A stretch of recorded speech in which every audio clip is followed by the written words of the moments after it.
দিতে হয়, তাহলে অবশ্যই আমাকে আইডিয়ালি দিতে হলে কি হবে, সোডিয়াম, তাহলে আমাকে জানতে হবে একটা পেশেন্টের ব্লাড সোডিয়াম কত। যদি এটা 110 হয়, তাহলে আমি যে ফ্লুইডটা দিব, হ্যাঁ, আমার আমার যে ফ্লুইডটা দিব, সেই ফ্লুইডটা দিয়ে আমাকে দেখতে হবে যে কোন ফ্লুইডের সাথে এই জিনিসটা আমার আছে, সেই ফ্লুইডের সাথে আমি এটা কারেকশন করব। এখন যদি দেখা যায় যে এই ফ্লুইডে আপনার হুম, তাহলে আমাদের মেজার এটা সূত্র একটাই, সেটা হলো আপনাকে দেখতে হবে সোডিয়াম ইন ফ্লুইড, এটাকে পেশেন্টের measure sodium total body water দিয়ে এটাকে 1 দ্বারা ভাগ করলে আমরা সাধারণত যা পাবো এইটা, ওই আমরা তখন এই যে ml/4 পূরণ এই আওয়ার সূত্রতে দিব। হ্যাঁ, তাহলে আমরা এখন আমাদের মোটামুটি সোডিয়াম আমাদের শেষ হয়ে গেছে। নেক্সট আমরা যেটা দেখব সেটা হচ্ছিল, চলে যাব হচ্ছে পটাশিয়াম। হ্যাঁ,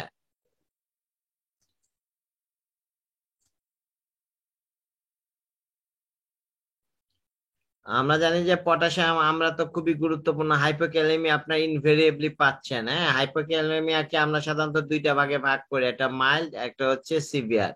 সাধারণত যখন 2 থেকে 3 এর নিচে থাকে, 3.5 এর নিচে হলে সাধারণত আমরা এটা হাইপোক্যালেমিয়া ধরি। 2.5 থেকে 3.5 পর্যন্ত আমরা ধরি হচ্ছে মাইল্ড। আর 2.5 এর নিচে হলে আমরা ধরি এটা কি সিভিয়ার হাইপোনেট্রেমিয়া। হুম,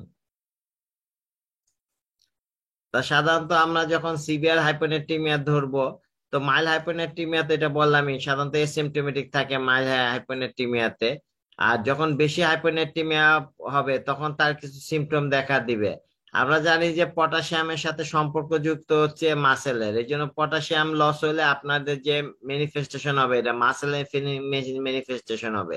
তো আমাদের মাসেল হচ্ছে তিনটা, একটা স্কেলিটাল মাসেল যেটা নিউরোমাস্কুলার ম্যানিফেস্টেশন হয়, একটা হচ্ছে কার্ডিয়াক মাসেল, একটা হচ্ছে ভিসারাল মাসেল। এই জন্য আপনার হাইপোক্যালেমিয়া হইলে আপনার মাসেল উইকনেস হয়, রোগী টায়ার্ড থাকে, ফেটিক থাকে।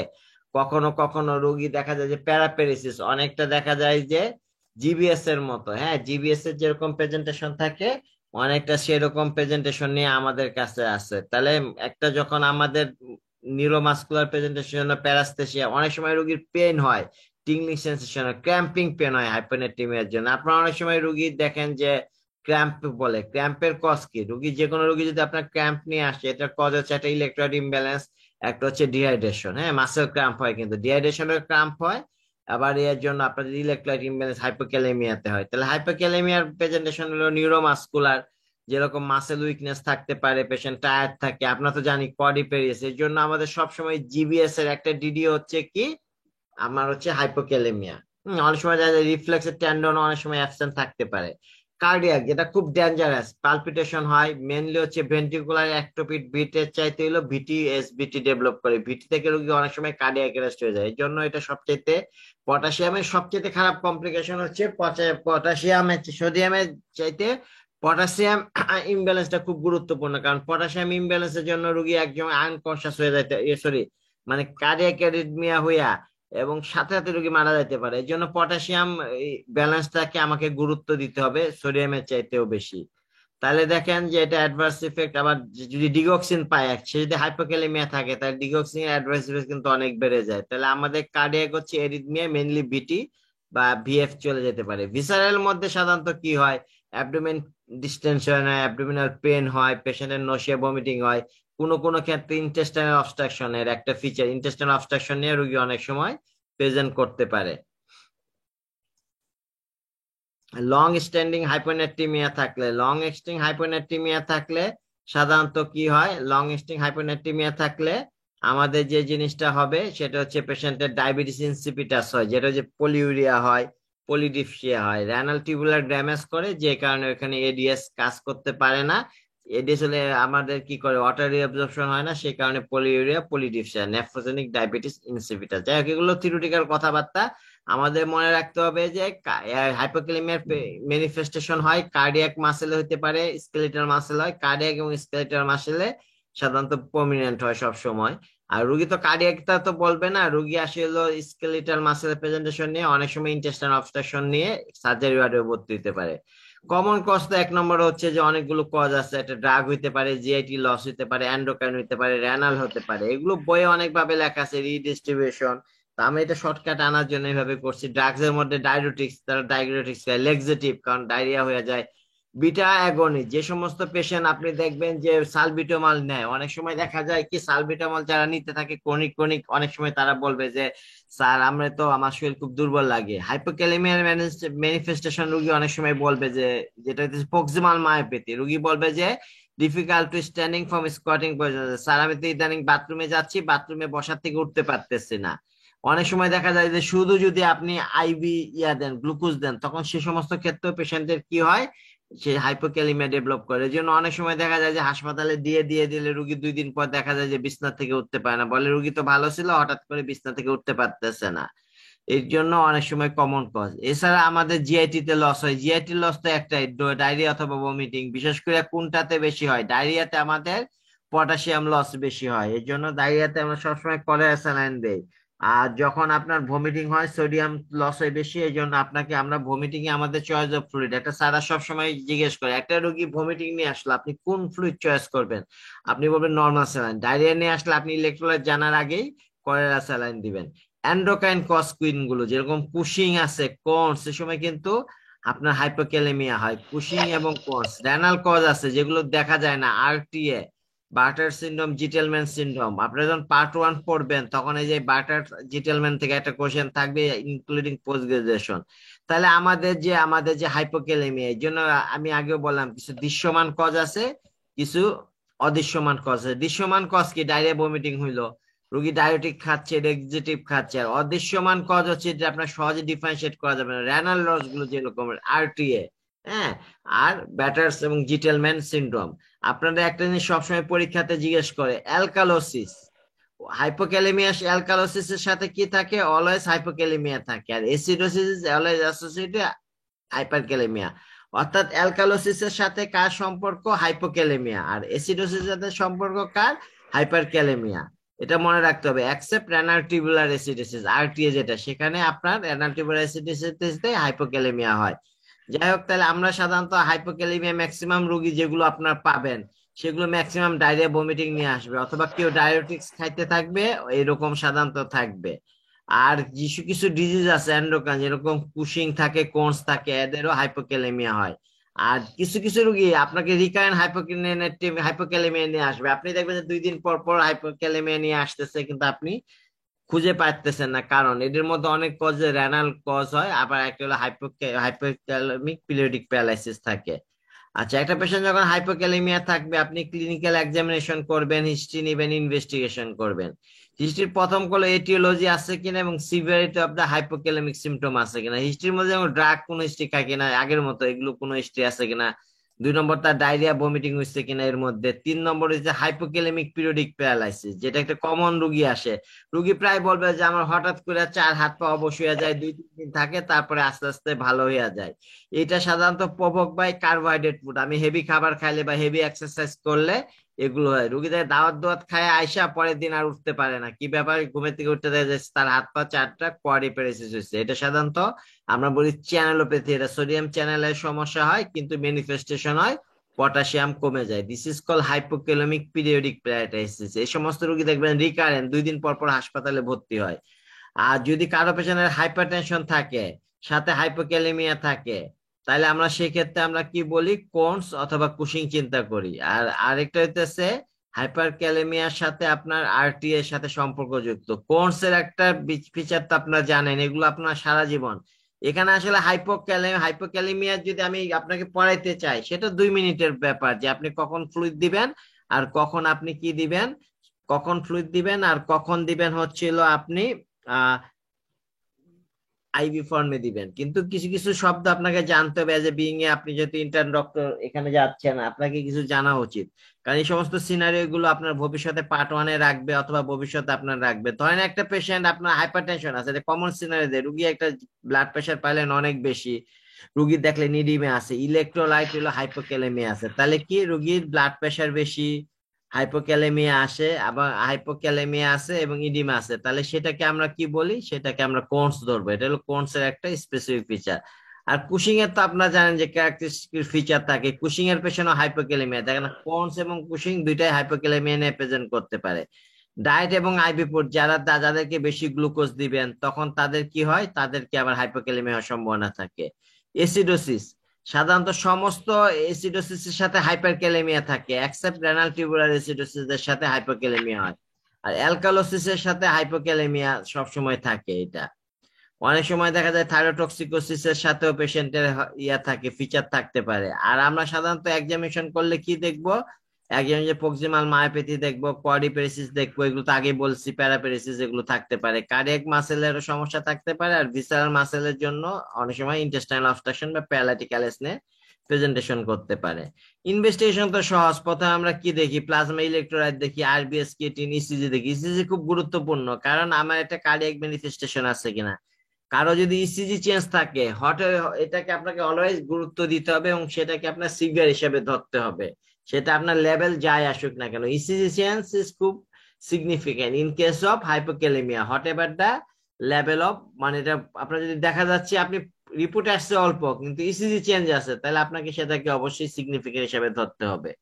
ক্রিয়েটিনিন, আরবিএস তো করবো। সেকেন্ড লাইন ইনভেস্টিগেশনের মধ্যে অনেকগুলো ইনভেস্টিগেশন আছে, আল্ট্রাসাউন্ড করি কোনস দেখার জন্য, চেস্ট এক্সরে করি, হরমোনের মধ্যে কর্টিসল আমরা দেখি, বাইকার্বনেট এবং অ্যানায়ন গ্যাপ দেখি, এবিজি। এগুলো আপনাদের খুব গুরুত্ব, একটু ক্লামজি মনে হবে কারণ রেনাল টিউবার অ্যাসিডোসিস ডায়াগনোসিস করতে হলে আমাদের দুইটা জিনিস লাগবে।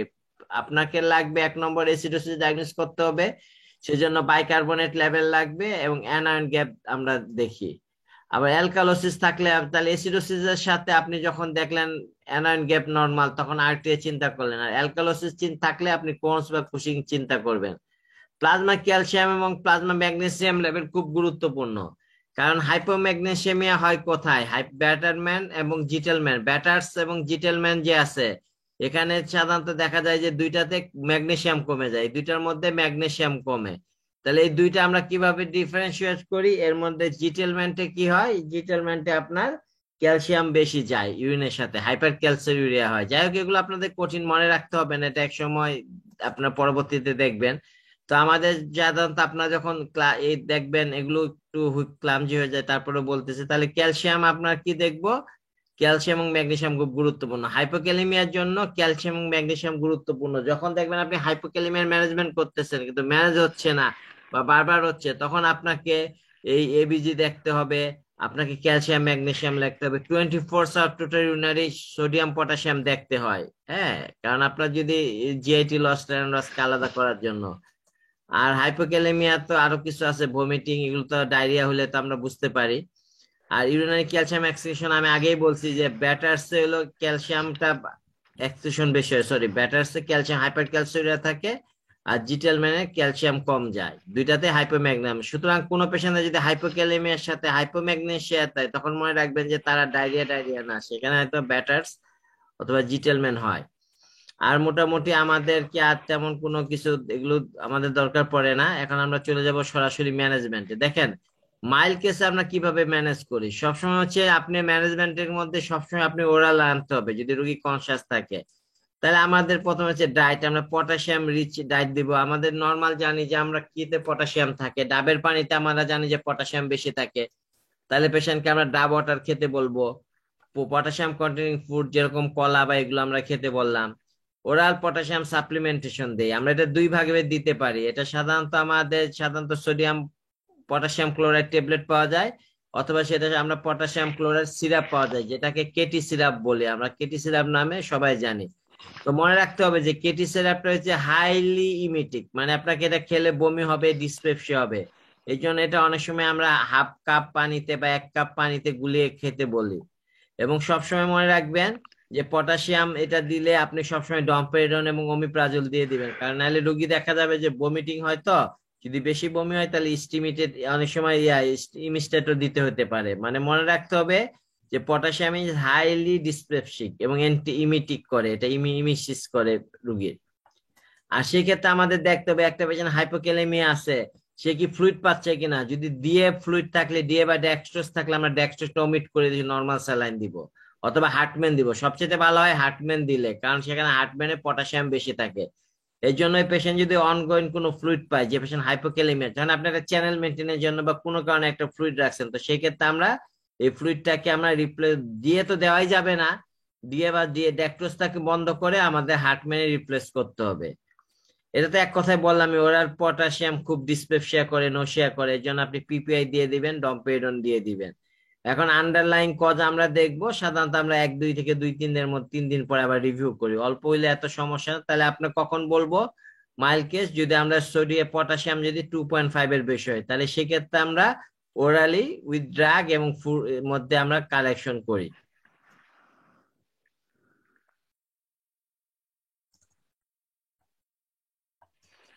এখন সিভিয়ার কেস যদি আপনি দেখেন সোডিয়াম যেখানে দেখেন তাহলে আমাদের লক্ষণ রেখা বা লাইন অফ ডিমার্কেশন হচ্ছে 2.5 মিলিমোল/লিটার।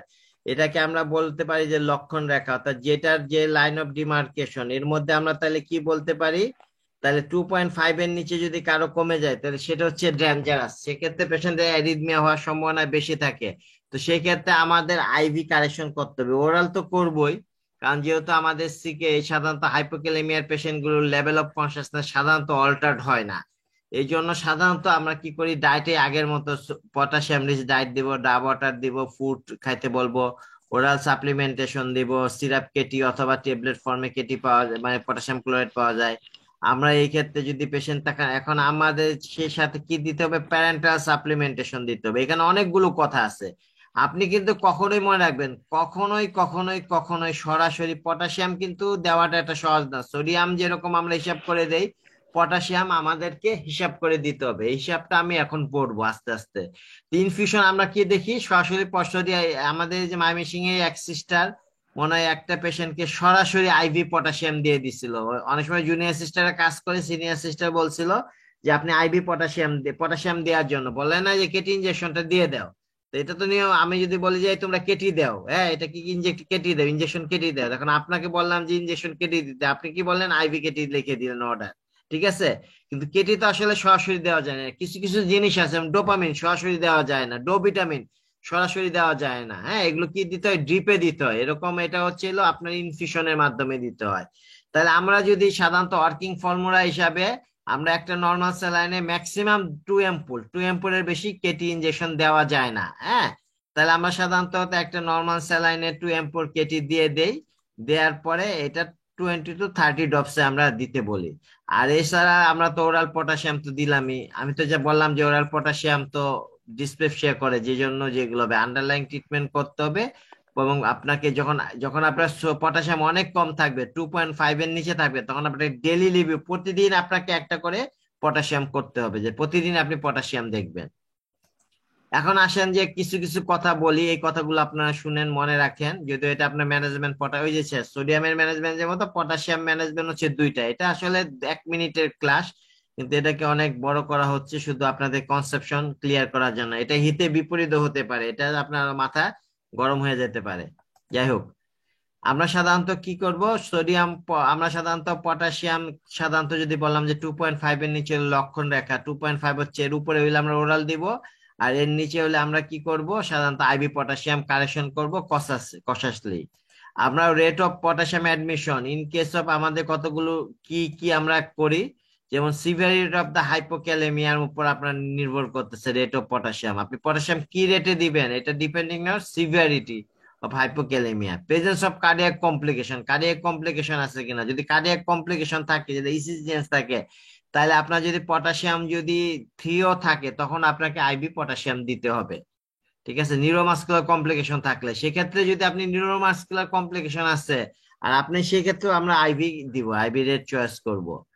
আমরা জানি যে এক যে অ্যাম্পুল কেটিতে এখানে 20 মিলিমোল আমাদের কি থাকে, পটাশিয়াম ক্লোরাইড থাকে, দেখেন।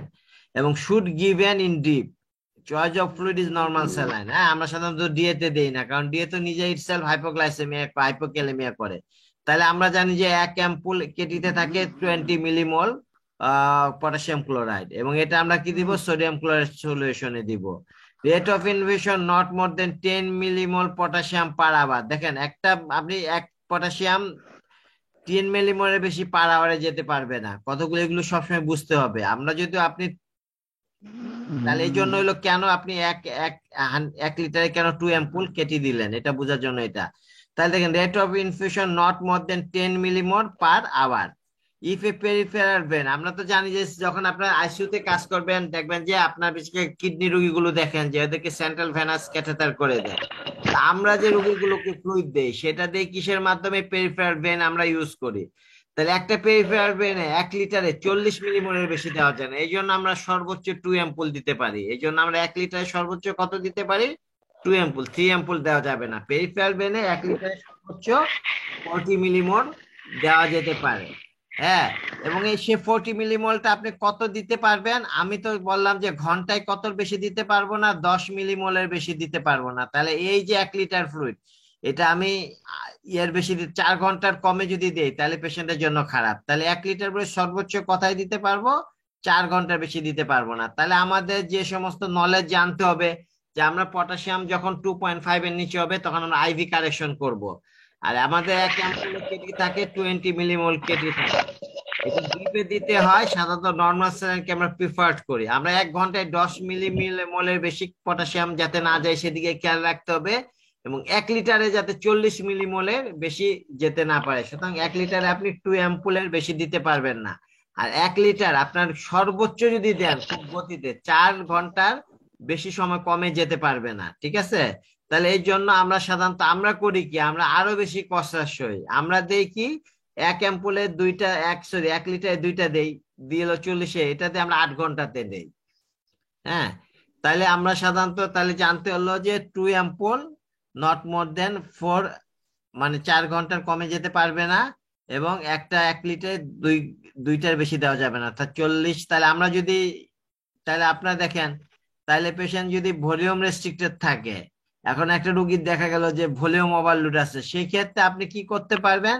এই 40 মিলিমোলটা 100 ml ফ্লুইডে নিয়ে ওই যে মাইক্রোবুরেটে নিয়ে ওইভাবে আপনি সেন্ট্রাল ভেনাসে দিতে পারেন, অথবা ওই যে অল্প অল্প করে ওই যে মাইক্রোবুরেটে 4 থেকে 6 ঘন্টা। তাহলে আপনাকে মনে রাখতে হবে যে 1 লিটার ফ্লুইডে আপনি যে দুইটা পটাশিয়াম ক্লোরাইড দিলেন, এটা আপনাকে খুব রানিং দিলে চলবে না, এটা আপনার মিনিমাম 4 থেকে 6 ঘন্টার মধ্যে যাইতে হবে, এর কমে যাতে 4 ঘন্টা যাতে কমে না যায়।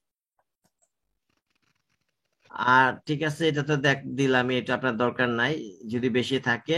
আর আপনার সবসময় রাখবেন কোন পেশেন্টের অলিগোইউরিয়া আছে সেই সমস্ত পেশেন্টকে আমরা সাধারণত পটাশিয়াম দিব না।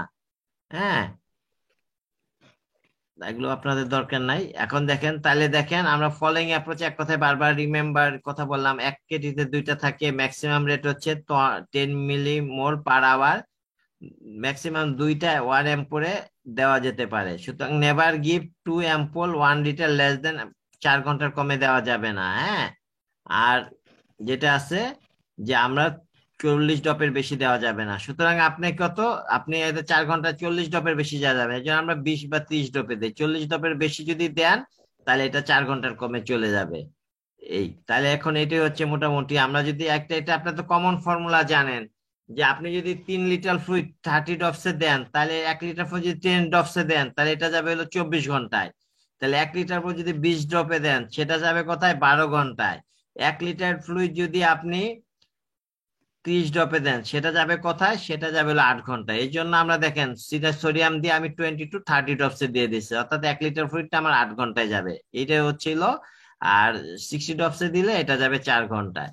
যাই হোক, মোটামুটি এই হচ্ছিল আমাদের পটাশিয়াম নিয়ে জানার, শেষ হয়ে গেল। পটাশিয়ামের কিছু চেঞ্জ আছে, আমরা তো এগুলো সবসময় সারা জীবন আপনাকে পরীক্ষাতে স্যাররা জিজ্ঞেস করবে, রাউন্ডে স্যাররা জিজ্ঞেস করবে যে পটাশিয়ামের চেঞ্জ কি। পটাশিয়ামের কিছু কিছু চেঞ্জ আছে। হ্যাঁ, পটাশিয়াম চেঞ্জের মধ্যে আমরা জানি যে পটাশিয়াম কি হয়, পটাশিয়াম চেঞ্জ হলে টি তে চেঞ্জ হবে, পটাশিয়াম বেড়ে গেলেও টি চেঞ্জ হবে, কমে গেলেও টি তে চেঞ্জ হবে।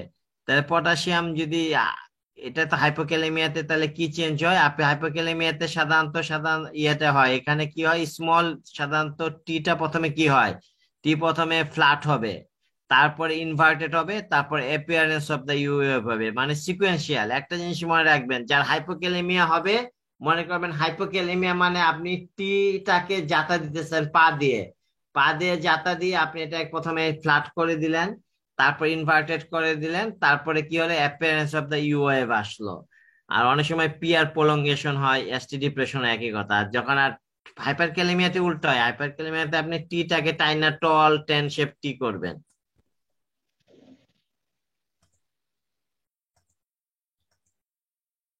তাহলে এই যে দেখেন হাইপারক্যালেমিয়া, এই যে এখানে কি, এই যে টি ওয়েভটা শেষ, appearance of the U wave আছে।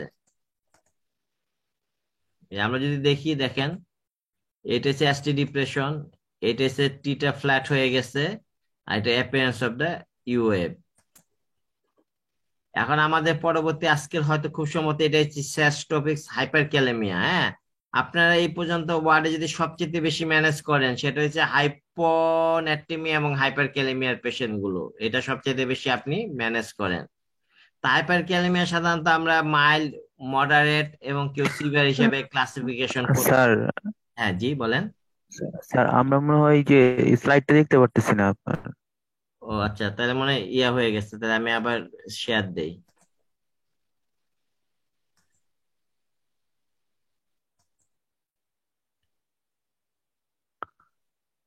এখন আসছে? জি স্যার, এখন আসছে।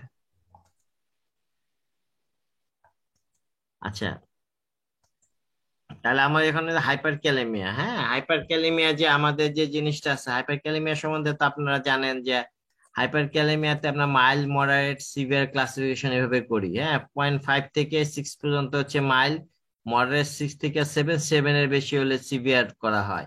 আর হাইপার ক্যালেমিয়ার কজ হচ্ছে, যদি একসময় সবসময় রাখবেন, আমি কারো যদি হাইপার ক্যালেমিয়া থাকে, এক নম্বরে চিন্তা করবেন তার কিডনি সমস্যা আছে, রেনাল ফেলিউর, আইডার একিআই অথবা সিকেআই। এটা আমরা খুব কমন যদি একটা দুইটা চিন্তা করি। তার মানে হাইপারক্যালেমিয়া থাকলে আমি রেনাল ফেলিউর চিন্তা করব। কারণ ক্রিয়েটিনিন বেশি থাকলে আমি হাইপারক্যালেমিয়া আসে কেন, আমার চোখ যাতে ওখানে চলে যায়। একটা একিআই হইতে পারে, সিকেডি তে হইতে পারে, এটা এবিসি তে। ব্লাড যেরকম অনেক সময় দেখা যায় যে স্পোরোসিস আছে, ব্লাডটা যদি আপনি নিছেন সকালে এনে, যদি আপনি যদি সন্ধ্যার সময় ব্লাডটা পরীক্ষা করেন, তাহলে অনেক সময় যে ডাব্লিউ আরবিসি লাইসিস হয়ে যায়। আরবিসি থেকে কি হয়, ওই যে সেল থেকে, আমরা তো জানি যে পটাশিয়াম ইন্টারসেলুলার, তখন ওই যে সিরামে আইসা পড়ে, এই জন্য অনেক সময় দেখা যায় যে হয়। সিতে হচ্ছে সিকেডি, একেআই সিকেডি হচ্ছে হাইপারক্যালেমিয়ার কজ। এবিসি দিয়ে মনে রাখার জন্য, যদিও ডেভিসনের অন্যভাবে আছে, আমরা ক্লিনিক্যালি মনে রাখার জন্য একটা হলো একেআই, এ বি, বি তে হচ্ছে ব্লাড স্যাম্পল, এটা ভুল হয় অনেক সময়, ব্লাড ইমোলাইসিস হয়ে হাইপারক্যালেমিয়া আছে। সিতে হচ্ছে সিকেডি। আইএক্সি তে সেল ইনজুরি, যেমন রhabdomyolysis, বার্ন, টিউমার লাইসিস হইলে অনেক সময় দেখা যায় যে অনেকেদের দেখবেন যে রhabdomyolysis হয় অনেক সময়, অনেক যে মারামারি করলে বা কাউরে পিটাইলে, কিল ঘুষি দিলে, এই সমস্ত রুগীরা কিন্তু রhabdomyolysis হয়। মাসেল যেটা, যে প্রোটিন গুলো আছে এগুলো ব্রেকডাউন হয়, এটা যায় কি করে, রেনাল ফেলুর করে। এই জন্য দেখবেন যে অনেক সময় রুগীদের মায়ের, পুলিশ মারলো বা মায়ের খায় আসলো, এদিকে গুরুত্ব দিতে হবে, এদিকে দেখতে হবে তার যে ব্লাডে আপনার পটাশিয়াম বেড়ে গেছে কিনা, ক্রিয়েটিন বেড়ে গেছে, ইউরিনে আপনার ড্রাগ বা হাই কালার ইউরিন হচ্ছে কিনা। দ্বিতীয় হচ্ছে ড্রাগ, কোন ড্রাগ গুলো আমাদের করে, মেনলি এস ইনহিবিটর আর পটাশিয়াম স্পেয়ারিং ডায়োরেটিক্স, এগুলো সাধারণত তারা পাচ্ছে কিনা, এগুলো আমরা তাহলে এবিসিডি দিয়ে আমরা কজ গুলো মনে রাখবো। এন্ডোক্রাইন কজ, যেমন এডিসনস ডিজিজে আপনার কি হতে পারে। হ্যাঁ, আচ্ছা, এটা তো আর 10 মিনিট পরে শেষ হবে, আমি চেষ্টা করব 10 মিনিটের মধ্যে শেষ করে দেওয়ার জন্য, নাইলে পরে আমরা ইয়ে করব, 10 মিনিট পরে আপনারা ঢুকবেন, আমরা কোশ্চেন আলোচনা করব। ঠিক আছে, সিমটোমেটিক এর মধ্যে সাধারণত আমাদের কি থাকতে পারে, এসিমটোমেটিক থাকতে পারে। ঠিক আছে, ইভেন কি দেখা যাচ্ছে, রুগী দেখা যাচ্ছে, এটা আমার নিজের জীবনে এক্সপিরিয়েন্স, যে রুগী ভালো, আমি রাউন্ড দিতেছি, রুগী হাসি, রুগীর লোকজন, হঠাৎ করে রুগী ধুম করে মারা গেল, আমি ওই রুগীর এক বেড আগে ছিলাম। তো অনেক সময় রুগী asymptomatic, even dangerous hyperkalaemia maybe asymptomatic, কোনো সিমটম না থাকতে পারে হাইপারক্যালেমিয়াতে। সাধারণত অনেক সময় ইরেগুলার পালস থাকে, চেস্ট পেন থাকে, পালপিটেশন থাকে, এরকম নন স্পেসিফিক। নিউরোমাসকুলার, অনেক সময় মাসেল, হাইপারক্যালেমিয়াতে কিন্তু মাসেল উইকনেস হতে পারে, মাসেল ক্র্যাম্প হতে পারে, পেন হতে পারে, প্যারাস্থেসিয়া হতে পারে।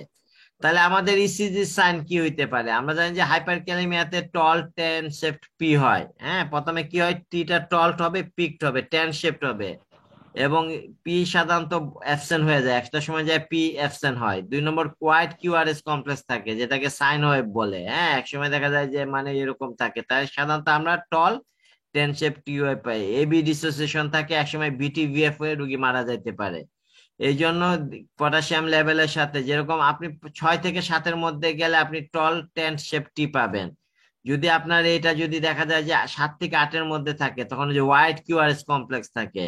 আর যদি 8-এর বেশি হয়, তখন ওই যে সাইন ওয়েভ, সাইন ওয়েভ মানে আমরা সিগনেচার করি না, এরকম একটা মানে এলোমেলো হয়, তখন এটা, এই জন্য এটার নাম হচ্ছে কি, সাইন ওয়েভ। তাহলে টল, টেন শিপ পাবেন, হোয়াইট কিউআরএস কমপ্লেক্স পাবো, আর 8-এর বেশি হলে আমরা অনেক সময় সাইন ওয়েভ পাবো। এটা মিলতেও পারে, নাও মিলতে পারে। এই যে একই জিনিস বারবার লেখানো হয়েছে, পিউ ভয় কিউআরএস কমপ্লেক্স সাইন ওয়েভ বলে, এসিস্টোল বলে। তো এটা একটু দেখানোর চেষ্টা করতেছি যেন শরীরে পটাশিয়াম নর্মাল আছে, ভালো আছে। এখন দেখেন পটাশিয়াম হলো 5.6, এখানে টল হওয়ার চেষ্টা হইতেছে। তারপর 6 যখন আসলো একদম টল ট্যান শেপ টি এসে পড়লো, টল এবং ট্যান শেপ টি আসলো। তারপরে আসেন এটা হচ্ছিল যখন আপনার 6.8, তখন আস্তে আস্তে কি হইতেছে, পিটা ফ্ল্যাটেন হয়ে যাচ্ছে, পিটা একসময় ডিসঅ্যাপিয়ার হয়ে যাবে। যখন 7 হইলো তখন দেখেন হোয়াইট কিউআরএস কমপ্লেক্স হইলো। এবং যখন 8 হইলো তখন এই যে সাইন ওয়েভ, সাইন সিগনেচার ওয়েভের মতো হইলো। তাহলে এই যে পটাশিয়ামের সাথে যে একই কথা, পটাশিয়াম টল টেন সেফটি, এগুলো তো আপনাদেরকে হয়তো অনেককে দেখানো হয়েছে, আমার সাথে যারা করছেন তারা দেখতে পারেন। এখন দেখেন আমাদের পেশেন্টের treatment of the hyperkalemia. দেখেন treatment of the hyperkalemia depend on কিসের উপর ডিপেন্ড করে, একটা severity of the hyperkalemia. 2 নম্বর, এটা অ্যাকুইড নাকি ক্রনিক, পেশেন্ট নিউরোমাস্কুলার সিমটম আছে কিনা, পেশেন্টের ইসিজি চেঞ্জ আছে কিনা, এগুলোর উপর ভিত্তি করে সাধারণত আমরা হাইপার ক্যালেমিয়ার চিকিৎসা দেই। তো ট্রিটমেন্ট তো খুব সহজ জিনিস, এটা আপনারা নিজেরাও খুব ভালো করে জানেন হাইপার ক্যালেমিয়ার ট্রিটমেন্ট কি। প্রথমে আমরা কি ট্রিটমেন্ট দেই, হাইপার ক্যালেমিয়া যদি পটাশিয়াম যদি 6.5 এর বেশি থাকে তাহলে অবশ্যই আপনাকে আর্জেন্ট ট্রিটমেন্ট দিতে হবে, অথবা ইসিজি চেঞ্জ থাকলে। অর্থাৎ 6.5 যদি বেশি থাকে তাহলে ইমিডিয়েট চিকিৎসা, এর আগে আপনি চিকিৎসা দিন বা অল্প দেন কোনো সমস্যা নাই, কিন্তু 6.5 এর বেশি হইলেই আপনাকে আর্জেন্ট চিকিৎসা দিতে হবে। অথবা যদি আপনার ইসিজি চেঞ্জ থাকে, 5.5-এর উপরে আসে বা 6 আসে কিন্তু ইসিজি চেঞ্জ আসে, তাহলে আপনাকে চিকিৎসা দিতে হবে। প্রথম আমরা কি করি, স্টেবিলাইজ করি। এটা আমরা জানি যে 10%, 10 ml আমরা ক্যালসিয়াম গ্লুকোনেট, আবার রুল অফ 10 বলি, কেউ বলে 10 মিনিটের মধ্যে 10%, 10 ml সোডিয়াম ক্লোরাইড দেওয়ার জন্য। এটা কি করে, স্টেবিলাইজ করে, পটাশিয়াম কমাবে না কিন্তু হার্টকে কি করবে, যে কার্ডিয়াক অ্যারেস্ট থেকে রক্ষা করবে। This does not lowers potassium but antagonize the cardiac membrane excitability, এটাকে অ্যান্টাগনাইজ করে দেয়, শিফট করে দিতে হবে। তাহলে এখন আমরা সোডিয়াম কি পটাশিয়াম কিভাবে কমাবো, পটাশিয়াম হচ্ছে আপনি ইন্ট্রাসেলুলার, সে ইন্টারসেলুলার সেলের থেকে কোথায় এসে পড়ছে, আমার প্লাজমাতে এসে পড়ছে, তাকে এখন আমাকে সেলের ভিতরে ঢুকাই দিতে হবে বুঝাই শোনাই যেভাবে পারি। তাহলে আমরা কি জানি, আমি আগেই বলছি যে ইনসুলিন দিলে কেন হাইপোক্যালেমিয়া হয়, কারণ ইনসুলিন যখন যায় সে পটাশিয়ামকে নিয়ে বলে দোস্ত যায়। অনেকে আছে দেখবেন যে লেখাপড়া করে যখন ঘুরতে যায় তখন সে বলে আমি একটা টিভি দেখবো, আরেকজনকে নিয়ে যায়। তো ইনসুলিন হচ্ছে এরকম, গ্লুকোজকে নিয়ে আপনার কোথায় চলে যায়, এটা সাধারণত গ্লুকোজকে নিয়ে আপনাকে সেলের ভিতরে ঢুকে যায়, পটাশিয়ামকে যখন ঢুকবে তখন পটাশিয়ামকে সাথে নিয়ে যাবে। এই জন্য সাধারণত আমরা কি দেই, প্রথমে ক্যালসিয়াম গ্লুকোনেট দেওয়ার পরে আপনার কি দিবেন, ইনসুলিন উইথ গ্লুকোজ দিবেন। তো ইনসুলিন উইথ যদি আপনি গ্লুকোজ দেন তাহলে আমরা সাধারণত 10 ইউনিট শর্ট অ্যাক্টিং হিউম্যান, মানে আমাদের যেটা ডেভিডসনের কথা এখন 5 ইউনিট আনছে, হ্যাঁ, 50 ml 50%, সরি আমরা গ্লুকোজ দেই। তো আমাদের তো 50 ml পাওয়া যায় না, 50 ml এ 50%-এর 25, তাহলে আমরা কি করি, আমরা 25%-এর 100 দেই। আমরা সাধারণত এটা কি করে, এটা যে এক কথা যায় বললাম সেলের ভিতরে ঢুকায় দেয়, ঠিক আছে। তাহলে আমরা এটা দিব। 3 নম্বর, আমরা বিটা 2 নেবুলাইজ করব সালবিটামল দিয়ে। সালবিটামলও কি করে, সেলের ভিতরে সোডিয়ামকে, পটাশিয়ামকে ঢুকায় দেয়। তাহলে আমরা একটা হচ্ছে মেমব্রেন স্টেবিলাইজার করলাম ক্যালসিয়াম গ্লুকোনেট দিয়ে। তারপরে আমরা পেশেন্টকে কি করলাম, ইনসুলিন উইথ গ্লুকোজ দেই। এখানে সাধারণত 10 ইউনিট দেওয়া হয়েছে, আমরা 5 ইউনিট দেই। আর আমরা নেবুলাইজ করি। তারপরে কি করি, এই পেশেন্টের যদি এসিডোসিস থাকে, ম্যাক্সিমাম রেনাল ফেলুর থাকে, যদি দেখা যায় বাইকার্বন লেভেল কম থাকে, তাহলে এসিডোসিসও একই কথা করে, এসিডোসিসও আপনার পটাশিয়ামকে সেলের ভিতরে ঢুকায়। তাহলে আমরা আইবি সোডি বাই কার্ভ দিতে পারি, আইবি সোডি বাই কার্ভ সাধারণত আমরা 2 অ্যাম্পুল দিয়ে দেই। এছাড়া সবচেয়ে যে জিনিসটা করলাম, তাহলে একটা স্টেবিলাইজ করলাম, একটা সেলের ভিতরে ঢুকলাম। এখন হলো বডি থেকে বের করব, কিভাবে বের করতে পারি, আমরা আইভি ফুসেমাইড দেই, আইভি ডায়ারিটিক্স দিতে পারি। আর একটা হচ্ছে আমরা কি করবো, এটা হলো কিডনি দিয়ে বের করব, আর একটা হলো জিআই ট্র্যাক্ট থেকে বের করব। তাই জিআই ট্র্যাক্ট থেকে আমরা কিভাবে বের করতে পারি, এই যে ক্যালসিয়াম রেজোনিয়াম, যেটা আপনারা ক্যালসিয়াম, এরা কি করে, এরা যে জিআই ট্র্যাক্টে যে পটাশিয়াম আছে সেটাকে বাইন্ড করে স্টুলের সাথে বের করে দেয়। তাইলে এইটাই হচ্ছিল আমাদের 5টা ম্যানেজমেন্ট থাকে। 1 নম্বর হচ্ছে আমরা কি দেই, আমরা 1 নম্বরে দেই হচ্ছে 10% ক্যালসিয়াম গ্লুকোনেট দেই, এটাই প্রথম কাজ, এটা স্টেবিলাইজ করে দেয়, যেটা হার্টকে আপনি বাঁচাই দিলেন। এরপরে আপনি পটাশিয়াম নিয়ে চিন্তা করতেছেন, সেলের ভিতরে ঢুকাবো, কিভাবে ঢুকাবো, একটা ইনসুলিন গ্লুকোজ দিব, একটা নেবুলাইজেশন করব, যদি এসিডোসিস থাকে তাহলে বাইকার্বনেট দেবো। এখানে গেল 3টা, বাকি আছে 2টা, একটা হচ্ছে ফুসেমাইড দেই, সে কিডনি দিয়ে বের করবে, আরেকটা হচ্ছে যে আপনি যে নর্মাল কে বা হাইপার কে এগুলো দিতেছেন, এগুলো এক্সচেঞ্জ যারা জিআই ট্র্যাক্টের পটাশিয়ামকে কি করবে, এটাকে সে অ্যাবজর্ব করে দিবে। তাহলে এখন দেখেন আমরা একটু দেখি আমরা কিভাবে কি করতেছি। একটা পেশেন্ট আপনার কাছে আসলো, তাহলে আমরা কি করব, রুগী অর্ডারটা লিখবো, ডায়েট লিখবো restricted potassium containing diet, stop করতে হবে। রুগী যদি আপনার ইয়া পেশে থাকে, যে রুগী যদি এসি ইনহিবিটর, দেখবেন যে সে কোনো এসি ইনহিবিটর পায় কিনা, হাইপারক্যালেমিয়া থাকলে বন্ধ করে দিবেন, স্পাইরোল্যাকটোন থাকলে সেটা আপনি বন্ধ করে দিবেন, কলেরা স্যালাইন দেওয়া থাকলে বা হার্টমেন দেওয়া থাকলে সেটা বন্ধ করবেন। আপনি এই যে ক্যালসিয়াম গ্লুকোনেট দিতেছেন ইনজেক্টেবল 2 এম্পুল আবার 10 মিনিট দিতেছেন, আপনি লিভার 25-এ 5 ইউনিট একটা পেট দিয়ে দিলেন, দিয়ে এটা 10 ড্রপস বা 20 ড্রপসে আপনি 3-4 দিন দিবেন, যতদিন পর্যন্ত না আপনার পটাশিয়াম কমবে। নেবুলাইজেশন করে দিলেন সালবিউটামোরকে, আপনি নেবুলাইজেশন বললেন যে 6 ঘন্টা পর পর বা 8 ঘন্টা পর পর করার জন্য। আপনি সোডিবাই কার্ব 2 এম্পল আইবি স্লোরি দিলেন স্টেট, এবং বা আপনি এটা বিডি দিতে পারেন, কমাই দিতে পারেন যদি এসিডোসিস থাকে, হ্যাঁ তাহলে। ক্যালসিয়াম রেজিনা লেভেল কে নর্মাল কে, এটা তো নিয়ম আছে যে এইভাবে আপনি খাইতে বলবেন 3 বেলা, ঠিক আছে।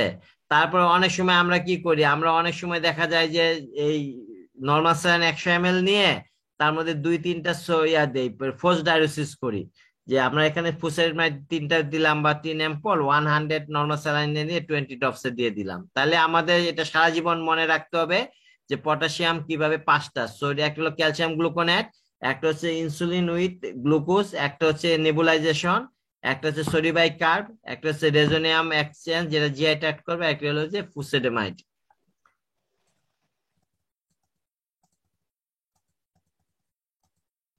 এখন আসেন যদি মাইল পটাশিয়াম থাকে, মাইল মানে 6 থেকে 6 এর নিচে থাকলে আমরা পটাশিয়াম রেস্ট্রিকশন করব। এসি এগুলো আগের মতোই থাকবে, আমরা এই যে ইয়ে দিয়ে দিলাম, গ্লুকোজুইড দিলাম, ক্যালসিয়াম রেজোনিয়াম দিলাম। 6.5 এর নিচে হলে আপনার যদি ইসিজি না থাকে তাহলে ক্যালসিয়াম গ্লুকোনেট না দিলেও চলে, সেক্ষেত্রে আপনি শুধুমাত্র যে একবার দিলেন, গ্লুকোজ ইনসুলিন দিলেন, ক্যালসিয়াম রেজোনিয়াম দিলেন, এবং ফুসেমাইড দিতেও পারেন নাও দিতে পারেন। হ্যাঁ, এখানে যদি কিন্তু ইসিজি চেঞ্জ থাকলে আপনাকে দিতে হবে, নাইলে আপনার সাধারণত 6 এর নিচে গেলে, 6.5 এর নিচে হলে ক্যালসিয়াম গ্লুকোনেট না দিলেও চলে। তো আপনার তো অত সময় থাকবে না, তাহলে আমরা মোটামুটি প্রায় শেষ, আর 1 মিনিট আছে, এরপরে ঢুকবেন, এরপরে আমরা সাধারণত থিওরি এমনি আপনাদের সামনে কোনো কোশ্চেন থাকলে নেবো। তো ইনভেস্টিগেশন তো খুব সহজ জিনিস, ফার্স্ট লাইন ইলেক্ট্রোলাইট করি, আরবিএস করি, কেটিন অবশ্যই করতে হবে যেহেতু আমাদের সিকেডি, ইসিজি চেঞ্জ করতে হবে, আলট্রাসাউন্ড করতে হবে, সবসময় মনে রাখবেন ইউরিনারি করতে হবে। আর সেকেন্ড লাইন ইনভেস্টিগেশনের মধ্যে এবিজি করতে হইতে পারে, ইউরিনারি ইলেক্ট্রোলাইট করতে হইতে পারে, সিলাম কোর্টিসল এডিশনকে এক্সক্লুড করার জন্য করতে হইতে পারে। অনেক সময় সিডো হাইপার ক্যালেমিয়া থাকে, সিডো হাইপার ক্যালেমিয়া তো আমরা অনেক সময় দেখা যাচ্ছে যে রুগী ক্রিয়েটিন ভালো, সবই ভালো, ওই যে দেরি করে স্যাম্পলটা ইয়ে করছে, এই জন্য অনেক সময় দেখা যায় যে ফলস দেখা যায় হাইপার ক্যালেমিয়া হতে পারে। তো মোটামুটি আমাদের আজকে এই পর্যন্তই। আজকে যেহেতু আমাদের অনেক সময় চলে গেছে, প্রায় 180 মিনিট, 80 মিনিট আমরা দেখলাম, তো আমরা আজকে দেবো, এরপরে আপনারা ঢুকেন, আপনাদের জন্য কোশ্চেন থাকলে আমি এখানে আলাপ করব এরপরের ইয়েতে।